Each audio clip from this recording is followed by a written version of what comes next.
Hey hi everyone, this is me Deepak Kumar Singh. आप सभी का स्वागत है अनअकैडमी पे। तो आज की इस क्लास में हम बात करेंगे इंडो इस्लामिक आर्किटेक्चर में। सबसे पहले हम देखने वाले हैं कि इंडो इस्लामिक आर्किटेक्चर की क्या क्या फीचर्स थे, क्या खासियत थी। फिर थोड़ा सा कंपेयर करेंगे आप जो इंडियन आर्किटेक्चर था और जो इंडो इस्लामिक आर्किटेक्चर था उनके बीच में। फिर हम कुछ एग्जाम्पल भी देखेंगे कुतुब मीनार से लेकर लोधी, लोधी डायनेस्टी के टाइम में जो टूम बने थे उनके ऊपर भी डिस्कशन करेंगे। ठीक है, तो चलिए स्टार्ट करते हैं आज के सेशन को। उससे पहले मैं आपको बता दूं अनअकैडमी का जो कोर्स है, ठीक है, वो आपको यहाँ पे अवेलेबल हो रहा है ओनली इन 24,999 में। जी हाँ, 24,999 में। याद रखना, ये आपको सबसे खास चीज। और बैच जो है आज से ही स्टार्ट हो रहा है। इसके अलावा देखेंगे बच्चों, जो मंजिल है, ठीक है, बैच फॉर 2025 जो मंजिल है उसके ये सारे फीचर्स आपको यहाँ दिखेंगे। बैच इंग्लिश में होने वाला है। इसके अलावा अगर आप इंग्लिश मीडियम से हैं तो अचीवर ज्वाइन कर सकते हैं, इंग्लिश से हैं तो आप यहाँ पर न्यू ज्वाइन कर सकते हैं और शिखर ज्वाइन कर सकते हैं हिंदी मीडियम के कोर्सेज के लिए। क्लियर है? चलिए आगे बढ़ते हैं।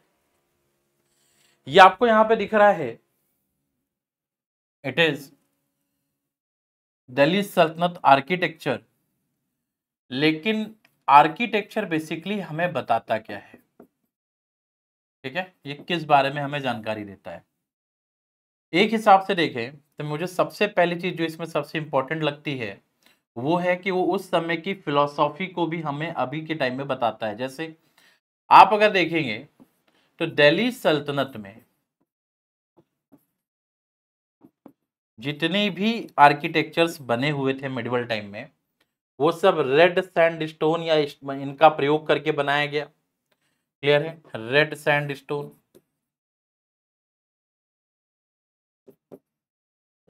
या फिर डिमोलिश्ड एग्जिस्टिंग आर्किटेक्चर, या तो जो आर्किटेक्चर एग्जिस्ट कर रहे थे उनको डिमोलिश करके बनाया गया। वहीं दूसरी तरफ अगर हम दिल्ली सल्तनत की बात करें, सॉरी, वहीं दूसरी तरफ अगर हम मुगल्स की बात करें तो हमें बहुत ही बेहतरीन नमूना मिल जाता है। जैसे ताजमहल, जैसे पीट्रा ड्यूरा का यूज होना, ताजमहल और हुमायूं के मकबरे में मार्बल का यूज होना, ठीक है, एडगिन के मकबरे में, ठीक है, मार्बल का यूज होना। तो ये अगर मुगल का टाइम पीरियड देखें तो इसके आर्किटेक्चर इस समय की प्रॉस्पेरिटी को शो करते हैं। ठीक है, और यहां पे बताता है कि किस प्रकार से दिल्ली सल्तनत के टाइम में इकोनॉमिक सिचुएशन जो थी not good as in Mughals. ठीक है, नॉट गुड।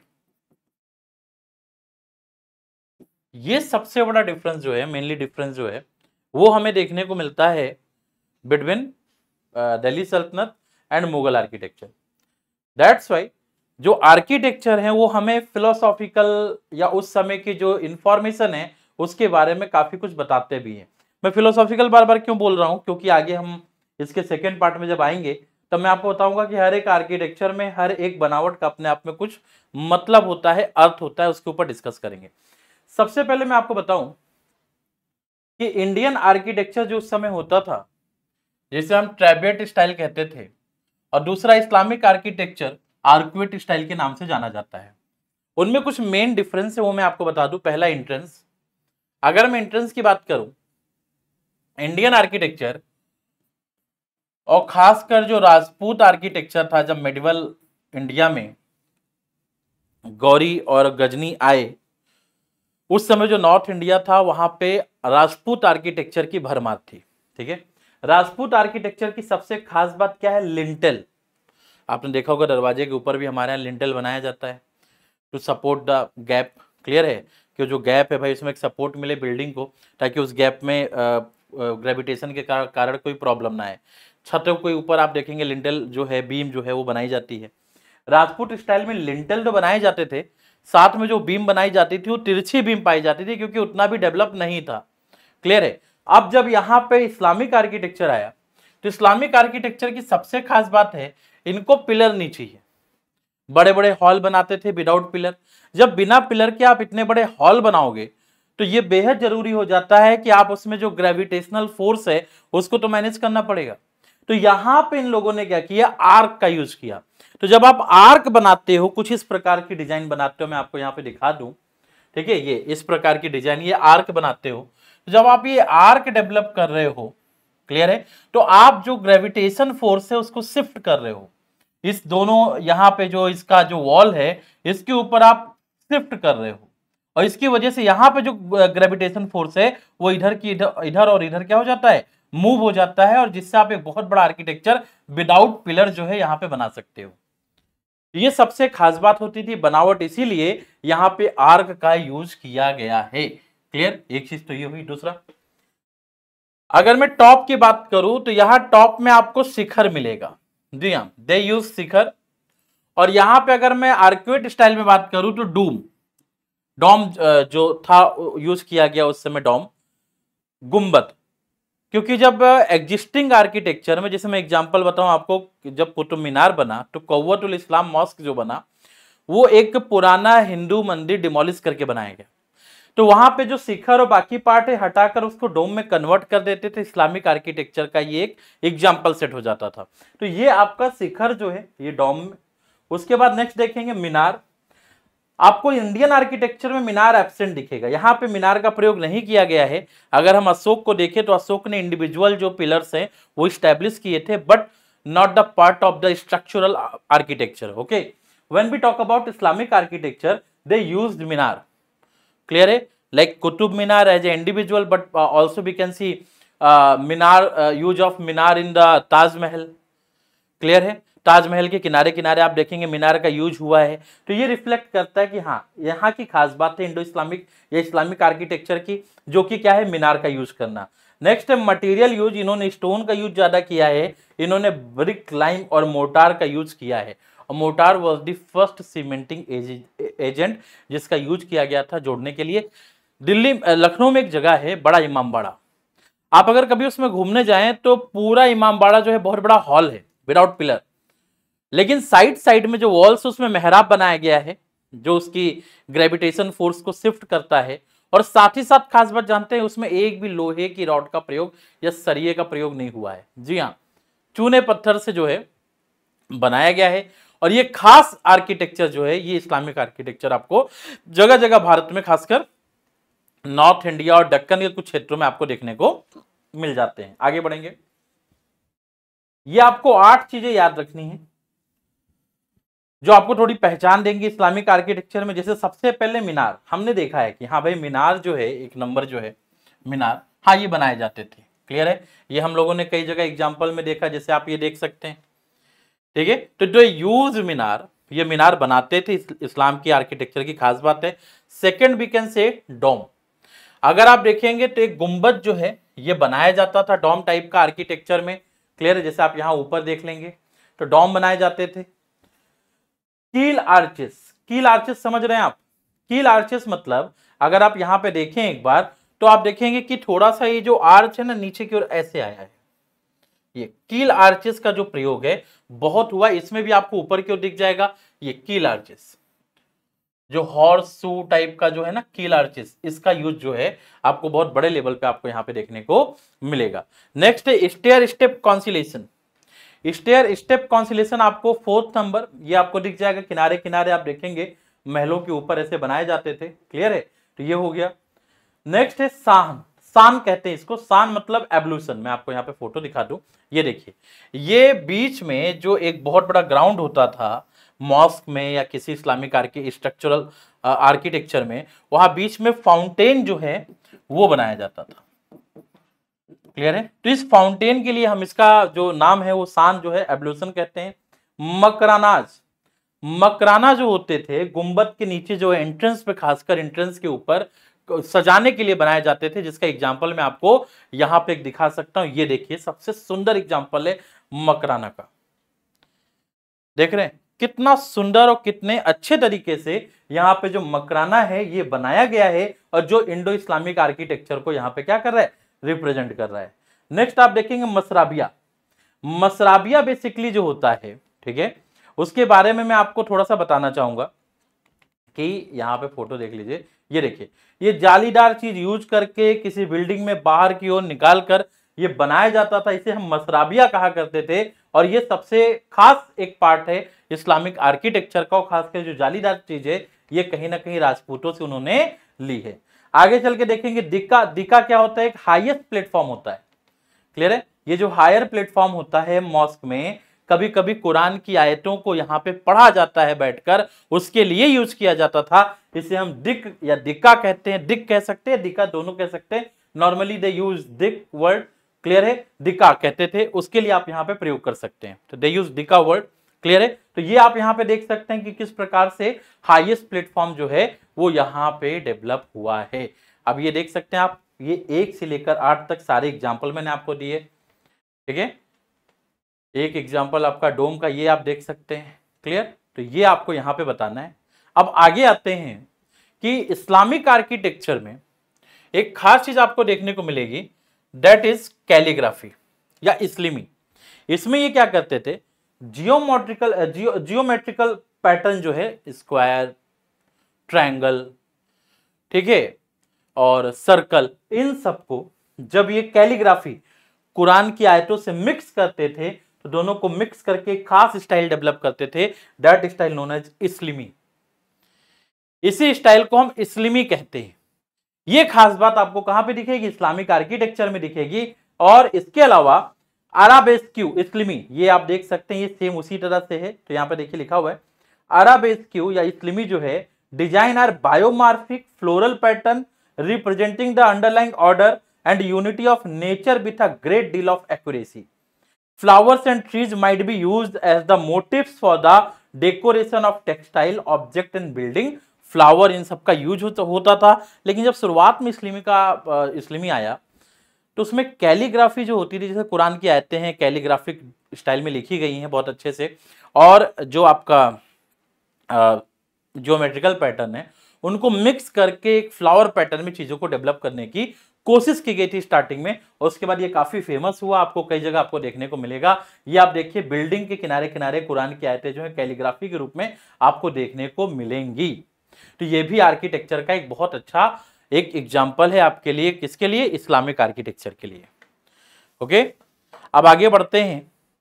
तो सबसे पहले चर्चा होगी कि इस्लामिक आर्किटेक्चर, जो इंडो इस्लामिक आर्किटेक्चर है, वो इसके एग्जाम्पल देखेंगे, और दिल्ली सल्तनत में जितने भी आर्किटेक्चर बने उनको एक एक बार हम देखेंगे और समझने की कोशिश करेंगे, यहां से कैसे क्वेश्चन बन सकते हैं उन पे भी चर्चा करेंगे। चलिए, तो सबसे पहले मैं आपको बताऊं कि जो दिल्ली सल्तनत में इसका जो टाइम पीरियड रहा है, ये 1206 से 1526 रहा है। इसमें एक तरफ इंपीरियल स्टाइल डेवलप किया गया और दूसरी तरफ प्रोविंशियल स्टाइल डेवलप किया गया है। जब हम इंपीरियल स्टाइल की बात करते हैं, इसका मतलब कि that art patronised by the rulers of Delhi, मतलब दिल्ली के जो सुल्तान हैं उन्होंने इसको बनवाया था। और when we talk about provincial style, that was patronised by the local rulers and fiefs, जो लोकल क्षेत्रीय सुल्तान या फिर सरदारों के द्वारा बनाए गए। जैसे मैं आपको एग्जांपल दूं, जौनपुर में सार्की किंगडम का विकास हुआ था तुगलक के समय। क्लियर है? तो सार्की किंगडम जो है ये सब रीजनल है। जैसे मालवा, आपने मांडव का नाम सुना होगा एमपी में, तो ये सब रीजनल रूलर के द्वारा जो आर्किटेक्चर बनाए गए वो प्रोविंशियल स्टाइल में आ जाते हैं, और इंपीरियल में वो आ जाते हैं जो रूलर्स के द्वारा बनाए गए। ठीक है, ये दो पार्ट में यहां पे डेवलप होगा। सबसे पहली बात मैं आपको बता दूं, Sultan Ghari tomb is situated 4 mile west of the Qutub Minar and the first example of monumental Muslim tomb in India. ये पीवाईक्यू भी है कि भाई पहला मोनूमेंटल मुस्लिम टूम्ब, मतलब टॉम्ब की जगह आप टूम्ब पढ़े ज्यादा बेटर होगा, जो इस्लामिक मकबरा है जहां लोगों को दफनाया गया, स्ट्रक्चरल मकबरा जो सबसे पहला एग्जांपल मिलता है वो बलबन ने अपने बेटे के लिए बनवाया था, वो सुल्तानगढ़ी का मकबरा है, जो कि आपको यहां पे देखने को मिल सकता है। ठीक है, तो ये खास बात आपको यहां पे देखने को मिलेगी। आगे देखेंगे, आई होप सो इल्तुतमिश ने उसके समय उसका बेटा था, ठीक है, उसके लिए भी एक स्ट्रक्चर तैयार किया था। क्लियर है? आगे देखेंगे, the Quwwatul Islam mosque was constructed by Qutbuddin Aibak around 1197। Qutbuddin Aibak के द्वारा 1197 में कुव्वत उल इस्लाम मस्जिद का निर्माण कराया गया। ऐसा माना जाता है कि 27 हिंदू और जैन मंदिरों को तोड़कर राजपूत के जो किले थे, लाल कोट या किला राय पिथौरा आपको मालूम है पृथ्वीराज चौहान का नाम है, ठीक है। पृथ्वीराज चौहान थर्ड को राय पिथौरा बोलते थे और किला राय पिथौरा उन्हीं का क्षेत्र था। उनका एक दुर्ग हुआ करता था, किला हुआ करता था, फोर्ट हुआ करता था। And that there carved column, lintel, ceiling, slab all showing Hindu gods and goddess, Purana Ghat and also the temple bells hanging by chains were utilized to construct the mosque known as the Might of Islam। तो ऐसा माना जाता है कि शुरुआत में कुव्वत ul Islam mask की स्थापना, जो कि कुतुबुद्दीन ऐबक के समय जहां पे कुतुब मीनार है उसी कुतुब कॉम्प्लेक्स में इसकी स्थापना की गई। ये हिंदू मंदिरों को तोड़कर बनाया गया, क्योंकि यहाँ के आप पिलर्स देखेंगे तो इस्लामिक पिलर्स, जो इस्लाम में पहली बात तो पिलर का बहुत ज्यादा कंसेप्ट भी नहीं है हॉल के अंदर। ये हिंदू मंदिर है, इसमें देवी देवताओं के और कलश वगैरह इन सभी के बहुत सारे आपको कार्विंग डिजाइन जो हैं वो आपको यहाँ पे देखने को मिल जाएंगे। ऊपर आपको तिरछी बीम भी देखने को मिल जाएगी, जो एग्जाम्पल है एक हिसाब से राजपूत आर्किटेक्चर का, ठीक है। तो ये आपको यहाँ पे देखने को मिलता है। दूसरा आप देखेंगे यहाँ पे कुव्वत उल इस्लाम मॉस्क, जो यहाँ पे ये उसके अंदर का भाग आपको देखने को मिलेगा। आगे बढ़ेंगे कुतुब मीनार। जब कुतुब मीनार की बात करते हैं तो कुतुब मीनार बेसिकली जो है मेहरौली में बना है and it was built around the 1199 के टाइम में बनाया गया। इसे कुतुबुद्दीन ऐबक ने बनवाना शुरू किया, बट इसको कंप्लीट कराता है इसका सन इन लॉ इल्तुतमिश, और बाद जब इसमें बिजली गिर जाती है लाइटनिंग 1373 में, तो इसको फिर से सही कराता है फिरोज शाह तुगलक। तो कुतुब मीनार के साथ में 3 लोगों का नाम आपको देखने को मिलेगा, एक कुतुबुद्दीन ऐबक, इल्तुतमिश और फिरोज शाह तुगलक। ऐसा माना जाता है कि एक ऐसा सेंस है लोगों का कि this tower is raise in adjunct of the mosque to allow the mullah to recall the faithful prayer, ताकि मुल्ला जो हैं उनको बुलाया जा सके ताकि वो फेथफुल प्रेयर के लिए रिकॉल कर सके। In the memory of Qutbuddin Bakhtiyar Kaki, एक सूफी संत थे कुतुबुद्दीन बख्तियार काकी, इनकी स्मृति में इसको बनवाया गया था, ठीक है। ये 4 स्टोरी का है और अपर मोस्ट 1373 में बिजली गिरने से डैमेज हो गया था, जिसको रिपेयर कराया था और rebuilt its 2 stories with its projecting balconies, carved and decorated elements by the Firoz Shah Tughlaq. और अगर आप देखेंगे आज के टाइम में तो ये 72.5 मीटर है, हाई मीनार है, 399 स्टेप्स हैं और ये हाईएस्ट स्टोन टावर है इंडिया का। जी हाँ, हाईएस्ट स्टोन टावर जो है ये इंडिया का है, जो कुतुब मीनार उस समय बना था। Next we are going to talk about Adhai Din का झोपड़ा। अढ़ाई दिन का झोपड़ा ऐसा, इसका एक कहानी ये है कि पुष्कर की ओर आक्रमण करने जा रहा था कौन? कुतुबुद्दीन ऐबक। और जब वह पुष्कर की ओर आक्रमण करने जा रहा था तो वहां पे अपने सैनिकों को हिम्मत के लिए, जो भी कह सकते हैं साहस के लिए, उन्होंने नमाज अदा करने की बात हुई। अढ़ाई दिन के अंदर झोपड़ा बनाया गया, वो भी वहां पे एक हिंदू टेम्पल को डिमोलिश करके उसके मटेरियल से बनाया गया। ये अढ़ाई दिन में पूरा झोपड़ा अजमेर में बनाया गया है और this one is also laid on the same plan as the Delhi mosque, उसी की तरीके से बनाया गया है, constructed by the Qutbuddin with the carved pillar use the colonnades. ये आप देख सकते हैं, ठीक है। और इसमें आपको बहुत बड़े लेवल पे आर्चेस आपको देखने को मिल जाएंगे। नेक्स्ट अलाई दरवाजा है, आपको दिख रहा होगा कुतुब कॉम्प्लेक्स में जब आप एंटर करते हैं आपको अलाई दरवाजा दिखेगा। अलाई दरवाजा basically built by the Alauddin Khilji. किसने बनाया था? अलाउद्दीन खिलजी ने बनाया था। by enlarging the Kuwait al-Islam mosque, enclosure of colonnades and providing them 2 gateways. In this and the other building constructed by the Khilji, the true arc in the form of pointed horseshoe, broad dome, यहाँ पे देखेंगे बिल्कुल सच्चे तरीके से क्या कह सकते हैं, सच्चा तो नहीं, रियल आर्क कह सकते हैं, इन्होंने बनवाया है। जो एक हॉर्सू अगर आप देखेंगे तो पॉइंटेड हॉर्सू की तरह होता है, रियल आर्क बनवाया है। एक इनलार्ज बड़े डोम बनाए हैं, जो इसकी खास बात है।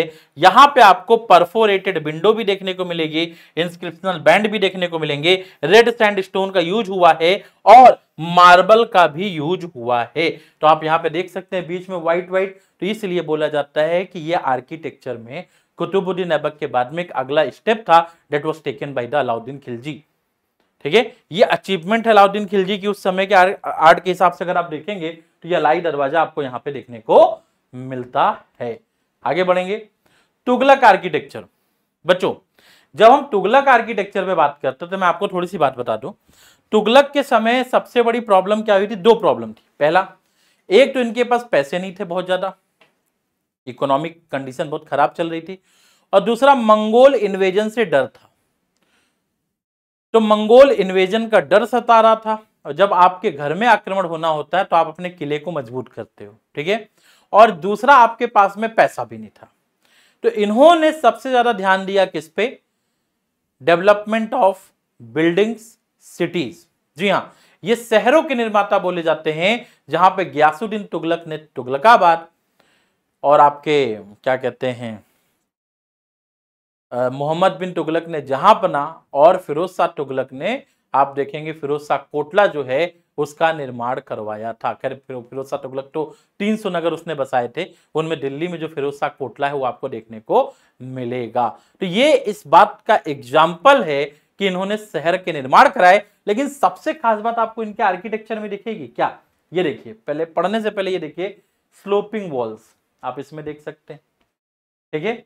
Sloping walls, sloping walls means इन्होंने मिस्र मतलब इजिप्ट से एक खास सिस्टम लेकर आया, बाटर सिस्टम जिसे कहा गया। It was not barter, barter barter, ठीक है। यहां पे ये शब्द लिखा होगा, ये देखिए, ऑल्सो नोन एज बेटर, ठीक है। बाटर बेटर जो कुछ भी कह सकते हैं आप। ये एक स्लोपिंग वॉल है। स्लोपिंग वॉल जब बनाई जाती थी, खासकर आप नीचे किले की दीवार देखेंगे, थोड़ा आपको स्लोप दिखेगा। स्लोपिंग वॉल जो है आर्किटेक्चर में एक मजबूती देती थी, ठीक है, आर्किटेक्चर में एक स्ट्रेंथ लेकर आती थी। इसीलिए बोला जाता है कि जो तुगलक आर्किटेक्चर जो है उसकी सबसे खास बात क्या है? It was the crisis period of the for architecture during the Delhi Sultanate period. However some construction work were still undertaken which used grey sandstone. During this period, the focus was more on strength of the building, and so there was less emphasis on the decoration.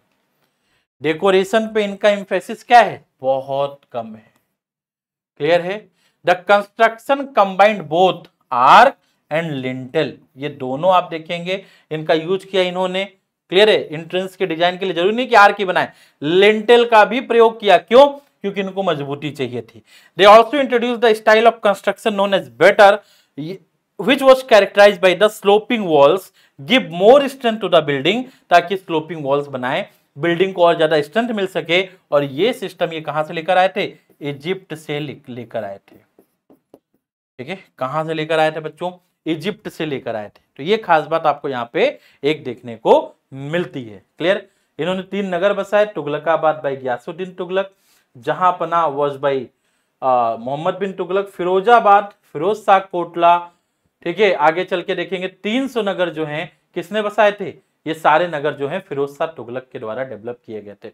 Now Delhi सल्तनत का अगला architecture जो है that was develop under the Lodhi dynasty. तो अगर आप देखेंगे दिल्ली सल्तनत में तो आपको स्लेव डायनेस्टी का भी आर्किटेक्चर देखने को मिलेगा, आपको खिलजी का भी देखने को मिलेगा, तुगलक का भी। बीच में सैयद आए थे, सैयद के टाइम में कोई आर्किटेक्चरल डेवलपमेंट बहुत बड़े लेवल पर नहीं किया गया था।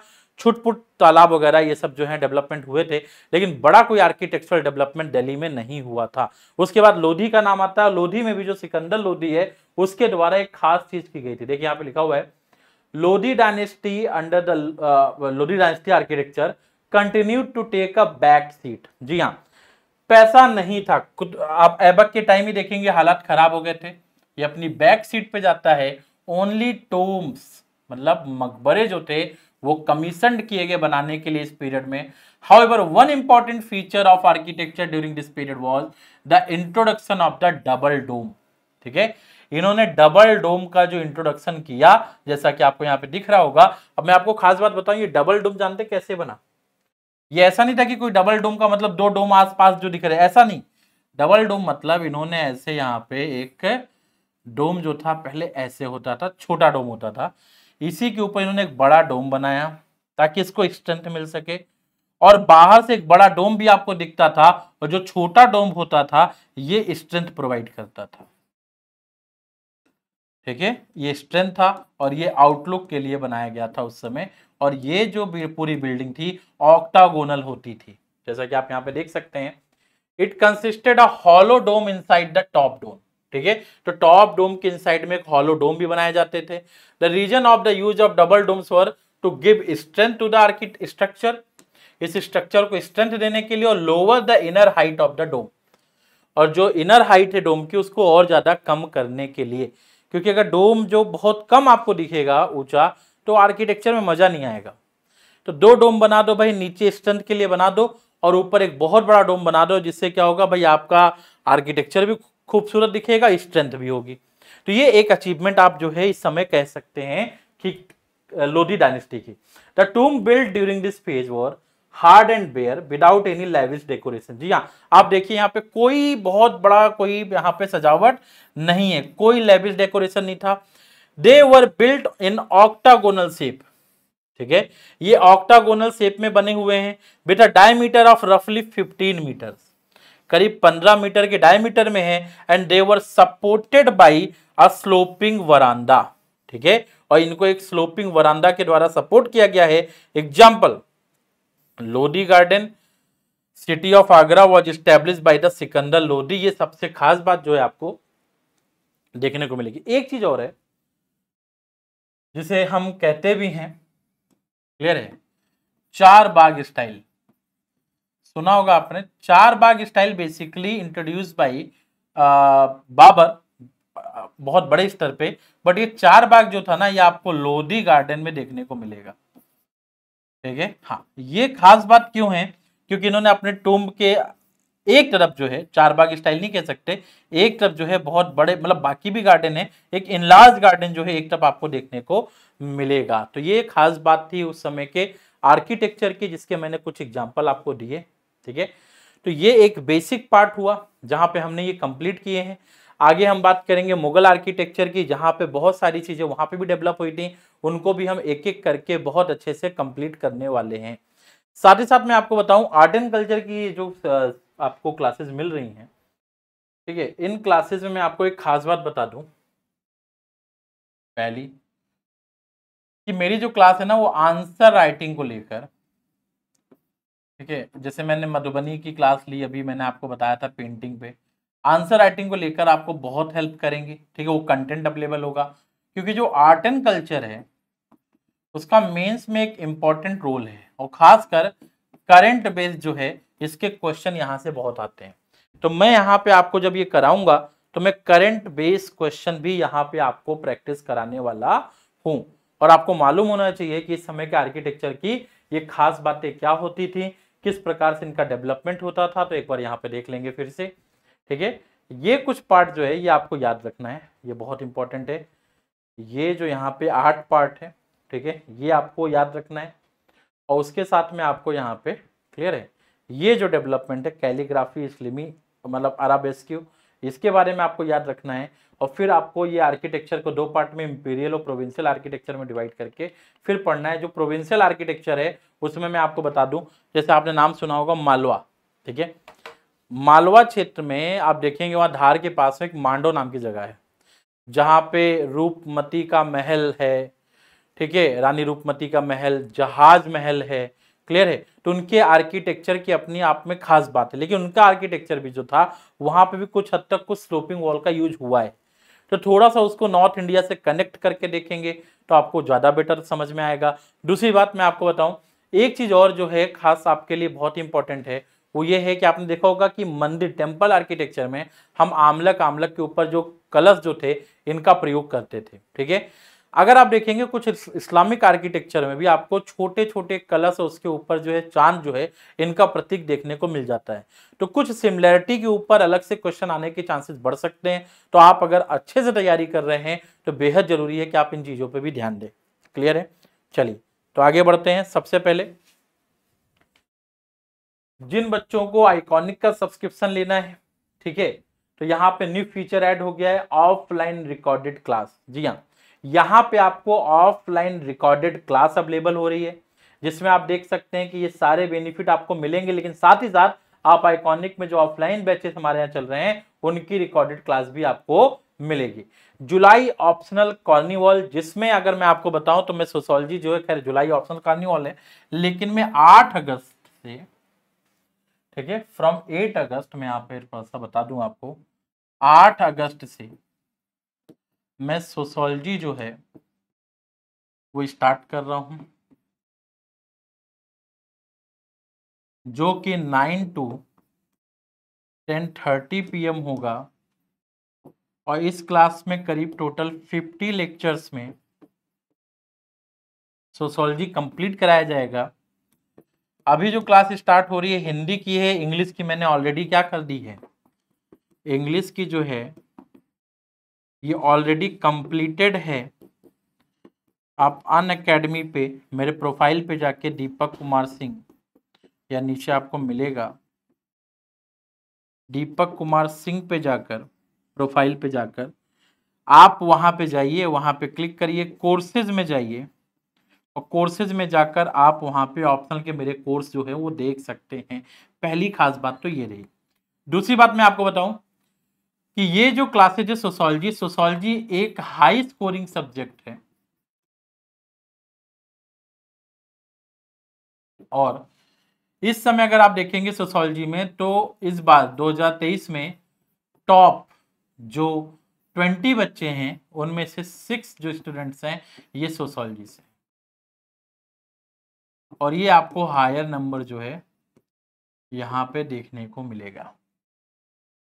ठीक है, तो ये हायर नंबर है सोशोलॉजी में, जो सक्सेस रेशियो है, सक्सेस चांस वो बहुत ज़्यादा है। तो आप सब्सक्राइब करें, सोशोलॉजी के कोर्स को यूज कर सकते हैं आप, कोड Deepak1, ठीक है, to get maximum discount. And आप मेरी पर्सनल मेंटरशिप में आप इस चीज़ की तैयारी कर सकते हैं। ओके, तो आई होप सो यहाँ तक आप सभी को क्लियर हुआ, समझ में आया।